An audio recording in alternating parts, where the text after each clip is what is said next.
a melody that breaks the lies.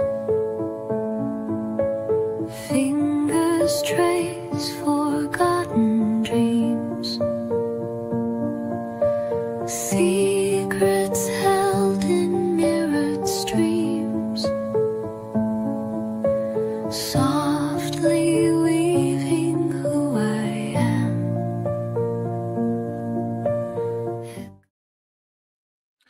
Bonjour à toutes et à tous. Vous l'aurez remarqué, le générique d'aujourd'hui n'est pas le générique habituel de Je peux pas GIA. Donc on est jeudi, il est midi pile, c'est Je peux pas GIA.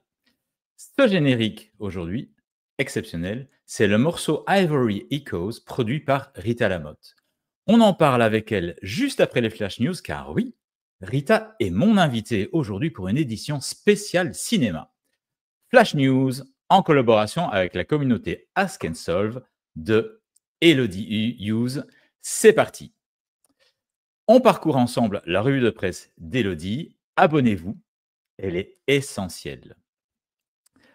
Petit rappel d'abord, ce samedi aura lieu la toute première IA Récré, là où vos enfants vont apprendre à créer avec l'IA, mais intelligemment. C'est une initiative d'Elodie soutenue par son partner in crime Nash et Marie d'ailleurs, et par une poignée de pionniers de l'IA générative, dont notamment Stéphane Galliani, alias Incognito, celui qui s'invite sur les podiums des défilés du monde entier. Un sommaire dense, encore une fois, pour la revue de presse de cette semaine, des news, de l'actu avec l'IA aux examens en cette période de baccalauréat en France, des tendances, certaines à noter, comme la fusion des fonctions RH et tech chez Moderna notamment. Alors, Flash News numéro 1. Google nous dévoile Edge Gallery, une app qui permet d'utiliser ses modèles IA directement sur Android sans connexion Internet. Et bientôt sur iOS, vous pourrez télécharger des modèles comme Gemma 3, de 500 mégas à 4 gigas, pour chatter avec l'IA, analyser des images ou tester des prompts en mode solo. Plus besoin de chercher du réseau pour demander à l'IA pourquoi votre chat vous ignore, même si elle ne connaîtra que les infos jusqu'en juin 2024. Faut pas trop demander, hein. L'IA nomade, c'est parti. Deuxième flash news. Meta lance l'entraînement IA avec vos données européennes et le tribunal dit oui. Un tribunal allemand vient en effet d'autoriser Meta à utiliser les posts publics Instagram et Facebook des Européens pour entraîner ses IA. Malgré l'opposition d'associations de consommateurs, Meta invoque ses intérêts légitimes sous le RGPD et promet de masquer les données personnelles tout en offrant une option de désinscription. Les groupes de défense crient au scandale, mais Meta assure vouloir démocratiser l'IA allemande. Reste à voir si les utilisateurs apprécieront que leurs photos de vacances deviennent des profs d'intelligence artificielle. L'occasion pour moi de vous annoncer une édition spéciale, encore une de Je peux pas GIA, le 3 juillet prochain, avec la participation exceptionnelle de Nenia Kuberek, la grande spécialiste du RGPD. On reparlera de ce sujet des données personnelles et de l'entraînement des intelligences artificielles. Troisième flash news, et là c'est important pour l'avenir, Moderna fusionne RH et IT quand l'IA redessine l'organigramme. Moderna révolutionne son organisation en créant un poste inédit de directrice des talents et technologies numériques, confié à Tracy Franklin. L'entreprise a développé plus de 3000 versions personnalisées de ChatGPT pour automatiser tout, des essais cliniques aux réponses réglementaires, transformant des postes d'analyse RH junior en agents IA. Résultat, 10% des emplois tech supprimés, 50 personnes, mais une productivité décuplée. Quand l'intelligence artificielle devient le nouveau DRH, même les biotech repensent leur ADN organisationnel. À suivre. Quatrième flash news et un petit hack exclusif de la communauté Ask and Solve pour tester VO3, la nouvelle app de génération de vidéos de Google. On n'est pas au niveau de ce que Rita va nous montrer, mais regardez par vous-même cette petite vidéo présentant des challenges impossibles, une recréation du Titanic, un gars qui plonge dans la lave et une fille là qui s'enterre dans le compost.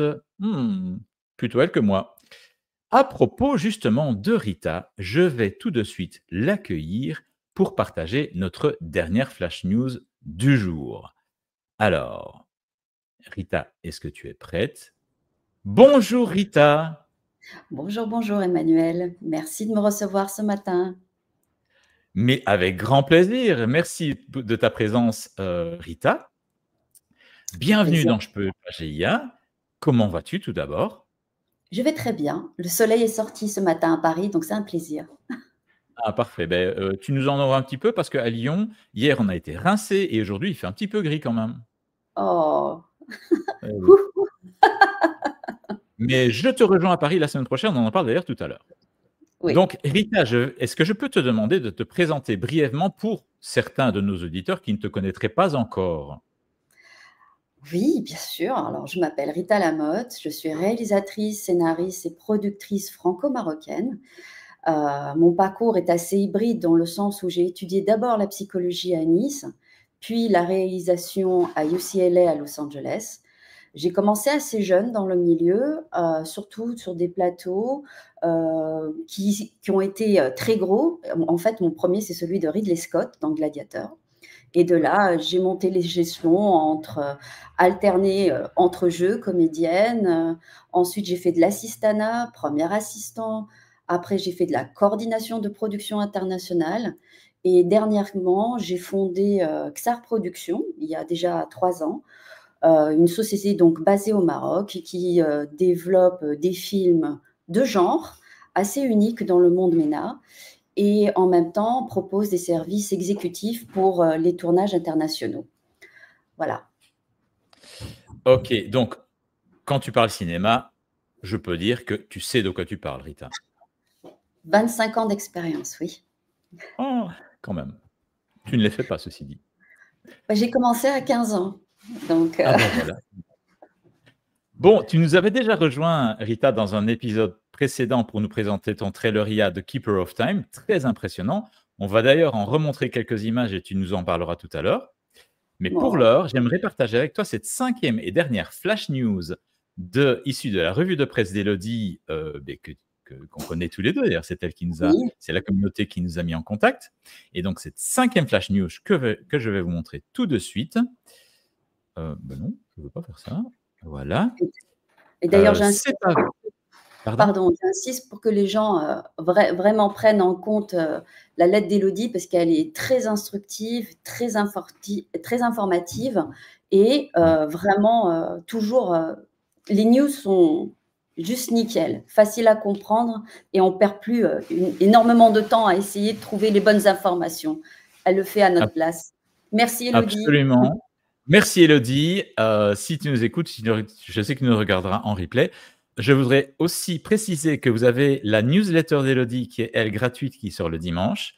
Et vous avez la revue de presse qui est beaucoup plus complète, qui, elle, c'est une édition payante, mais franchement, c'est 5 € par mois. Donc, allez-y, abonnez-vous, parce que c'est rien du tout par rapport au travail énorme que Élodie fournit. Et elle la publie tous les mercredis, spécialement pour que je puisse en extraire les flash news pour vous aujourd'hui, le jeudi, dans Je peux pas GIA. Donc, un tout grand merci, Élodie.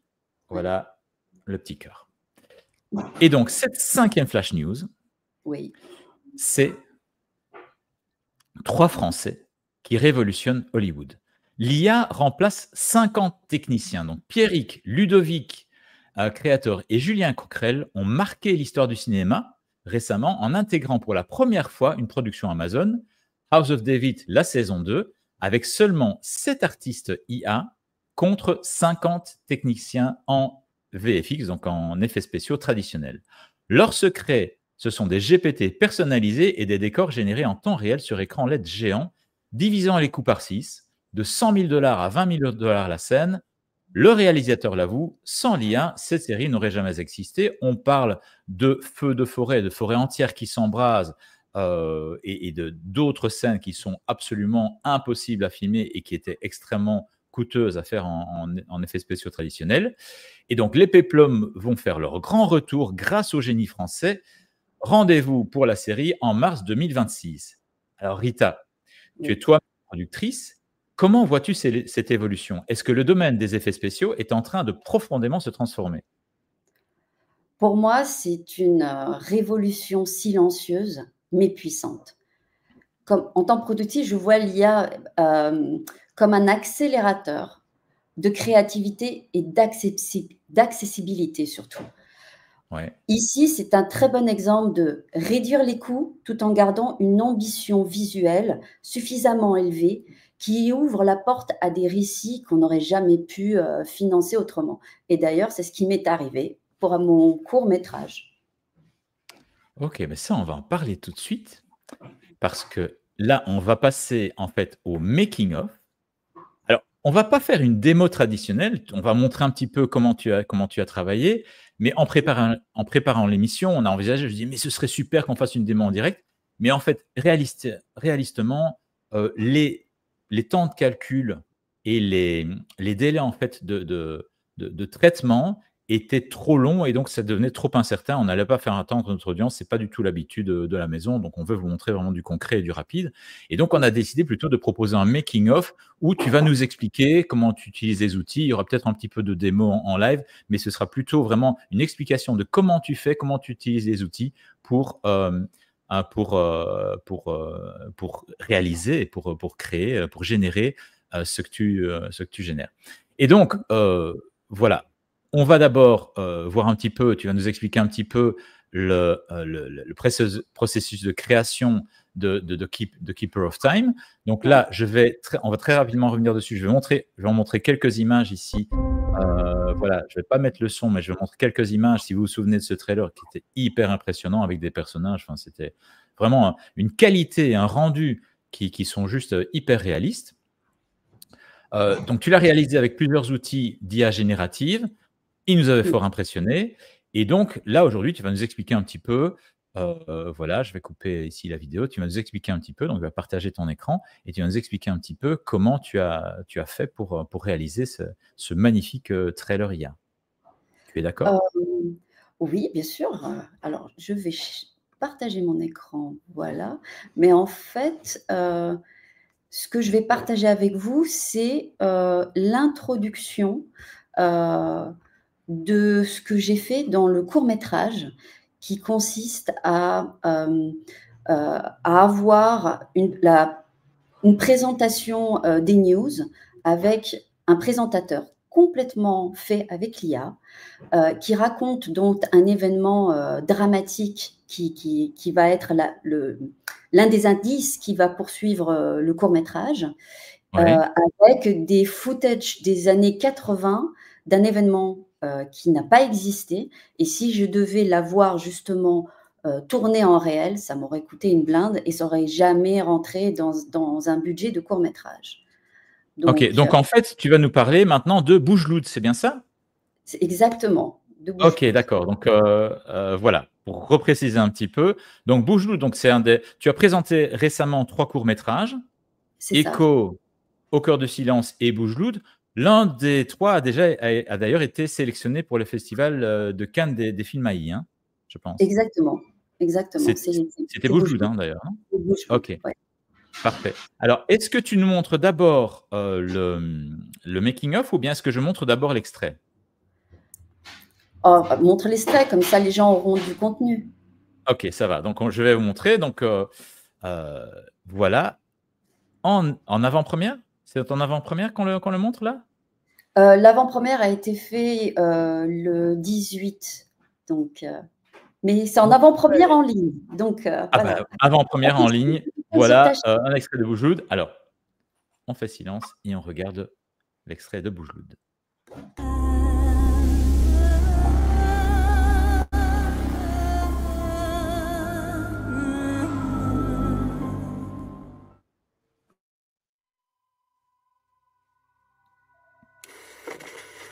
مساء الخير سيداتي وسادتي. وقعت الليلة الماضية مأساة كبيرة في قرية أمازيغية في جبال الأطلس المغربي، فقد اندلع حريق هائل دمر القرية بأكملها تقريبا، مسببا خسائر مادية وبشرية كبيرة. انتشر الحريق الذي أججته الرياح القوية بسرعة كبيرة وفاجأ السكان النائمين. وفقا للتقارير الأولية الصادرة عن السلطات المحلية، كان عدد القتلى مرتفعا جدا. 22 شخصا لقوا حتفهم في هذه المأساة، من بينهم سائحين فرنسيين و20 قرويا. لم ينجو من الحريق الهائل سوى عدد قليل من السكان. تتواجد فرق الإنقاذ حاليا في الموقع لمساعدة الناجين. في حين بدأت السلطات تحقيقا لتحديد أسباب المأساة وملابساتها الدقيقة.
Voilà, donc Rita, on a vu surtout l'intro. Donc c'était ça qui était le plus intéressant, je crois, parce que c'est de ça dont tu vas nous parler maintenant. Voilà. Donc là, tu partages ton écran? Je partage ton écran? Alors, quoique, est-ce que tu as remarqué un autre moment où j'ai utilisé de l'IA dans cette séquence? Je crois que oui, parce que tu m'en as parlé. C'était juste maintenant, en fait. Je vais peut-être remettre à l'extrait, parce que c'est juste à ce moment-ci, en fait. C'est ça, hein, donc c'est juste ici que tu l'as utilisé. Voilà, Dans très l'écran du téléphone, c'est ça? exactement, très subtilement, des images complètement générées de la personne qui se remémore des images d'enfance qu'on n'aurait pas pu, ou alors il aurait fallu recomposer, reprendre les anciennes photos de l'acteur, les retravailler sur d'autres plateformes VFX. Là, en fait, j'ai pu les générer et créer en fait des vraies images qui correspondent et qui ressemblent à mon acteur, là, pour le coup. OK, ouais. D'accord. Mais donc, ce qui va nous intéresser aussi, c'est comment tu as fait, Rita? Parce que bon, le résultat est magnifique, est complètement bluffant, donc hein, c'est presque du réel, quoi. On a l'impression que c'est du réel. Mais comment tu as fait tout ça? Ben, justement, l'idée en utilisant l'IA, c'est de justement faire en sorte que ça ne se voit pas et que ça nous aide à créer des scènes qui auraient coûté tellement cher en temps normal. Alors là, dans cet exemple en particulier, j'ai d'abord cherché à créer mon personnage, qui est le présentateur télé. Après l'avoir Ouais, créé sur une autre plateforme qui s'appelle Midjourney et déterminé l'ambiance, le personnage, etc., j'ai importé, donc, vous voyez ici cette image. Je l'ai importée dans Kling et je l'ai générée en utilisant ce prompt. A realistic vintage style Moroccan TV news broadcaster from 1985 featuring a male news anchor sitting at the desk talking. Donc ça, c'est la première vidéo qui a été générée. À partir de là, OK. comme j'avais un long discours sur mon scénario et qui demandait donc au moins une bonne minute, il a fallu que j'en génère, comme vous pouvez le voir, plusieurs. Mais pour que ça soit naturel, il faut donner du mouvement. Il a la tête qui bouge sur le côté, il va ramener les mains, etc. Donc, on a fait plusieurs générations avec différentes actions, voilà, les mains, la tête, etc. Et ensuite, il a fallu donc connecter ces images à de la voix. Donc, on Ouais, part sur ElevenLab, on crée les audios basés sur le scénario, donc son dialogue, qu'on ouais. réimporte comme ici. Alors, that's extended, lipsync, voilà. Donc, est-ce qu'il va... Voilà. Donc là, on a l'image, la vidéo qu'on a générée au préalable. On ajoute l'audio qu'on a dû en fait sélectionner et s'assurer de faire 10 secondes par 10 secondes parce que c'était vraiment la durée maximale de chaque vidéo. Donc chaque audio que je générais basé sur mon scénario ne devait pas dépasser 10 secondes. Donc il a fallu jouer D'accord. un petit peu parce qu'on ne peut pas manuellement le faire. Donc il a fallu générer étape par étape, vidéo par vidéo, séquence par séquence, Oui. pour donner, donc, par exemple, ici, la première phrase d'introduction, et ainsi de suite jusqu'à créer toute la vidéo dans son entier. Ensuite de ça, bien sûr, pour donner de la crédibilité et du naturel, sur Sora, et c'est ce que j'ai trouvé de mieux actuellement, qui m'a généré ces archives. Et là, j'ai écrit un prompt très précis sur comme quoi c'était le soir, la panique, les flammes, que c'était une vidéo en VHS qualité pour donner ce grain de l'époque, que ça a été tourné de façon journalistique, enfin, tous ces détails que je voulais voir dans certaines séquences et qui m'a donné donc, et qui m'a généré donc ce genre d'image typique journalistique, quoi. Et c'est ça qui m'a donné en fait toute cette notion. Bien sûr, après, on apporte tout en post-prod et là, on ajoute la musique, les effets visuels, on corrige les couleurs et on donne des effets pour avoir une homogénéité de toute la scène. Ouais. Tiens, petite question, Rita. Par exemple, les chapeaux, les casques des pompiers, est-ce qu'ils correspondent aux casques des pompiers marocains de l'époque? Oui, oui. Et c'est assez drôle d'ailleurs. Maintenant, être à 100%, ça ne va pas coller à 100% à la réalité, bien entendu. Ça va être différent. Mais au moins, ça donne une bonne Oui, idée. tout à fait. Ouais. Maintenant, si je voulais vraiment avoir du vrai réalisme, il aurait fallu que j'importe plusieurs images d'époque, que je prenne vraiment le truc et que je fasse plus un travail de composition pour lequel, malheureusement, à ce moment-là, je n'avais pas le temps. Ouais, ok. Enfin, oui, c'est vrai que à ce moment-là, si tu passes vraiment, si tu vas vraiment trop finement vers la perfection, à ce moment-là, le temps que tu vas y passer ne va pas forcément justifier le Ça gain. va pas être la même chose et ça demandera Ouais. beaucoup plus d'affinement. C'est possible, mais ça demande un peu plus de travail. Ok, super. Mais écoute, franchement, c'est super impressionnant. Merci de nous détailler comment tu as fait. Alors, il y a plein d'autres choses. Moi, j'ai envie de te poser encore plein de questions parce que notamment sur la chanson qu'on a entendue en générique, Oui. le générique habituel a été généré avec la même application, c'est Suno. Mais quand on entend la différence, toi, tu as fait un truc qui est, franchement, quand tu me l'as envoyé il y a quelques semaines, je dis, mais comment tu as fait, quoi? Est-ce que c'est toi qui chantes? Ça a l'air vraiment hyper réaliste. Et ça m'a franchement bluffé. Mais je pense que tu as quelques petits secrets de fabrication. Je pense que tu veux pas tous les dévoiler, mais tu es allé un peu plus loin que ce que moi j'ai fait pour Je peux pas GIA, qui est déjà, alors j'en parlais encore avec une amie hier, elle me disait, mais tu sais, je t'en veux beaucoup parce que depuis, je l'ai dans la tête. Je sais que Nathalie, que je salue, elle l'a dans la tête aussi, elle adore. Même son mari chantonne au supermarché Je peux pas GIA. Donc c'est vraiment un truc, un refrain qui reste. Mais là, ce que tu as fait, c'est un autre niveau en fait. Vraiment, tu veux mes secrets, c'est ça que tu veux? Ah bah moi j'aimerais bien, j'aimerais bien que tu ne les donneras pas tous ici, mais Non, non, mais en tout cas, merci déjà. C'était, je m'y attendais pas moi-même, pour dire la vérité.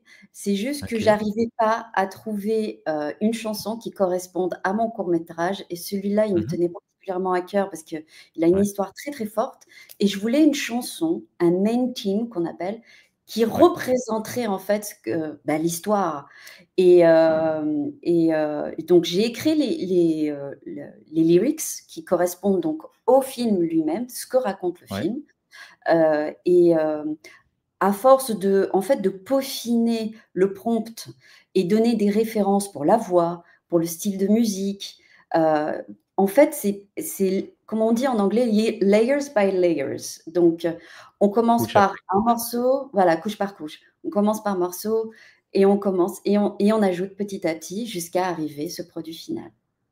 Ok. En tout cas, bravo. Et pour ceux qui ont apprécié le teaser donc en début d'émission, je vais laisser la chanson entière qui fait quasiment 3 minutes comme générique de fin.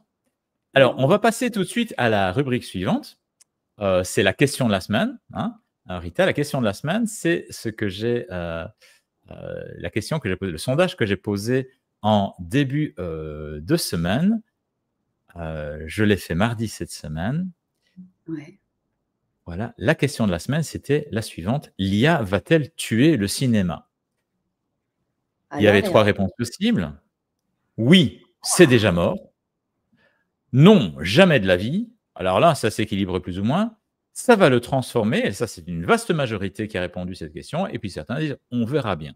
Donc quand même, 3/4 des personnes ne sont pas tranchées, ne disent pas, ben, voilà, oui, ça va le tuer, ou bien non, pas du tout. Il y a quand même voilà, un noyau, on va dire, assez important, 75% à peu près des personnes, qui ne savent pas trop, qui disent, ben, oui, ça va le transformer quand même, le cinéma, il ne va plus être le même. Et voilà, donc c'est intéressant. Et moi, je voulais avoir, évidemment, toi, Rita, ta perception, qu'est-ce que toi, tu en penses en tant que professionnel vu de l'intérieur? Qu'est-ce que l'IA fait déjà et qu'est-ce que l'IA va vouloir dire dans ton domaine, dans le cinéma, à l'avenir? Alors, à ce niveau-là, j'aurais voulu avoir une boule de cristal pour voir l'avenir. Mais personnellement, ce que j'aurais adoré, c'est, c'est ce que je pense en tout cas, c'est que oui, ça va te transformer. On est exactement au même moment où on passait du Minitel à l'internet, par exemple, OK, ou qu'on ouais, passait de nos téléphones à la maison au téléphone mobile.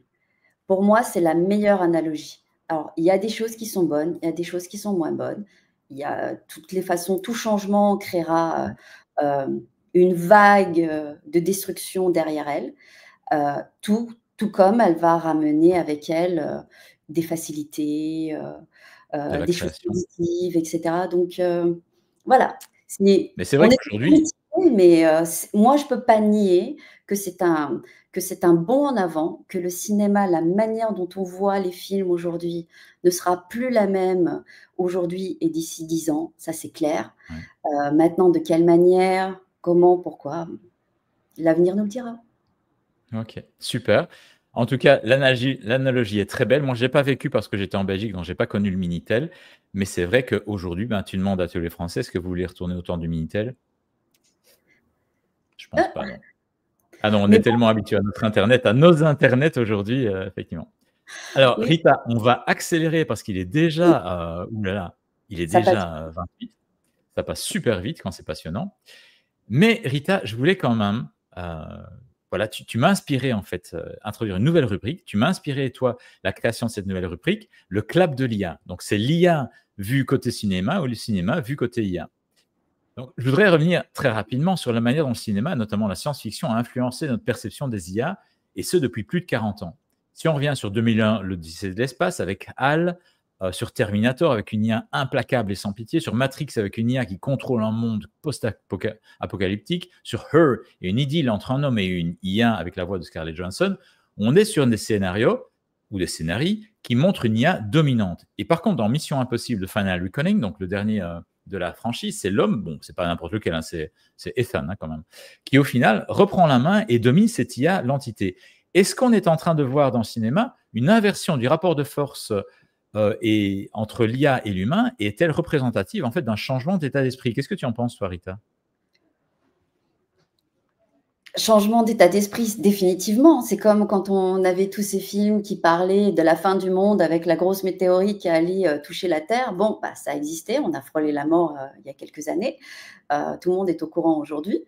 Mais d'un autre côté, voilà, le cinéma aussi permet de nous préparer, à l'avenir, à nous Ouais, ouvrir à des possibilités comme l'attaque des extraterrestres.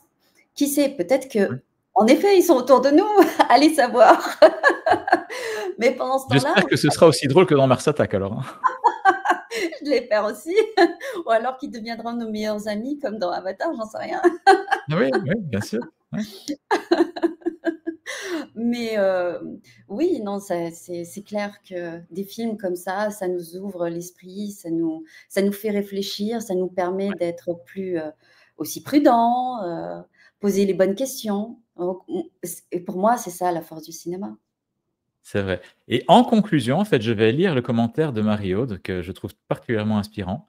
Depuis toujours, le cinéma est là pour raconter une histoire, d'abord muette, ensuite animée, et l'IA ne changera pas les fondamentaux. Le cinéma restera toujours là pour raconter des histoires avec les outils qui sont à disposition. Ça a été effectivement le son, d'abord le cinéma muet, puis le son, et puis la parole, la voix. Ça a été la couleur, ça a été le dessin animé, ça a été les effets spéciaux. Eh bien aujourd'hui, c'est l'IA qui entre en scène pour toujours continuer à raconter des histoires. Et j'espère de bien belles histoires comme celles que tu nous racontes régulièrement, Rita.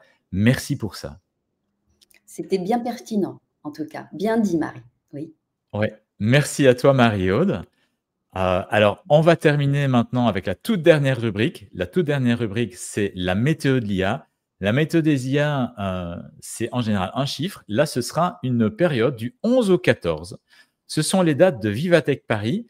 Et en fait, breaking news, j'y serai avec une accréditation presse qui vient d'être approuvée par Vivatech. Et donc, je suis aujourd'hui officiellement un influenceur. Félicitations. Et merci, parce que c'est grâce à vous qui me soutenez et qui regardez cette émission. Donc, je serai donc jeudi prochain en direct de Vivatech en compagnie d'Élodie, si elle parvient à garer son vaisseau spatial, parce qu'on se rejoindra à Vivatech et on essaiera de vous présenter tout ce qui se passe là-bas. Ce sera le premier jour, donc ce sera ce sera le deuxième jour de Vivatech. Donc, on essaiera d'avoir déjà arpenté les couloirs de Vivatech pour vous présenter les meilleurs et les news les plus fracassantes du salon. Rita, il me reste à te remercier de m'avoir rejoint sur le bateau de Je paie pas GIA aujourd'hui et de nous avoir partagé ta vision de l'IA dans le cinéma. Et puis, je vais te demander encore quelque chose. Est-ce que tu reviendras bientôt nous voir très bientôt pour un nouveau Clap de l'IA qui sera donc ta rubrique dans Je peux pas GIA? Comment refuser, voyons. Bien sûr, avec plaisir. Merci à toi de m'avoir invité. Mais c'était un grand plaisir. Alors évidemment, on a encore débordé un tout petit peu, pas trop 2 minutes, donc j'espère que vous nous excuserez, mais en tout cas, c'était passionnant. Merci encore, Rita. Merci Et à quant toi. à nous, eh bien, merci. Quant à nous, on se retrouve jeudi prochain à midi pile en direct de Paris et du salon Vivatech pour une nouvelle émission spéciale et des nouveautés en pagaille. Bon appétit les boss et je vous laisse avec Ivory Echoes, version complète. Bonne journée. Bonne journée.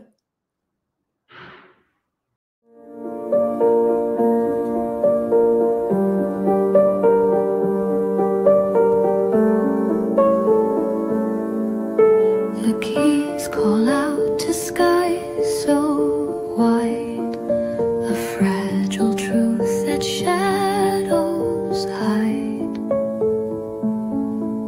Each note reveals a masked disguise,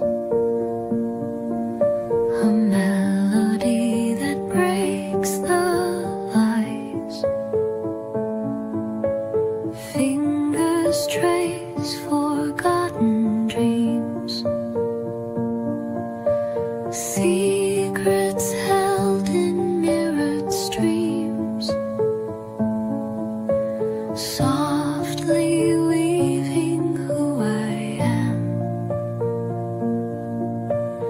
Echoes clear, illusions damned, rise through darkness, hear my sound,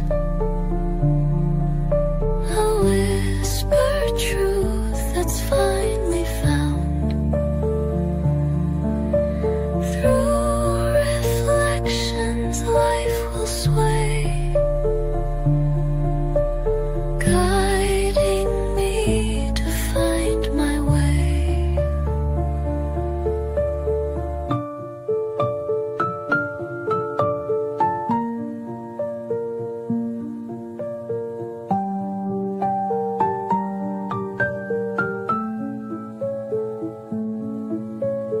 Echoes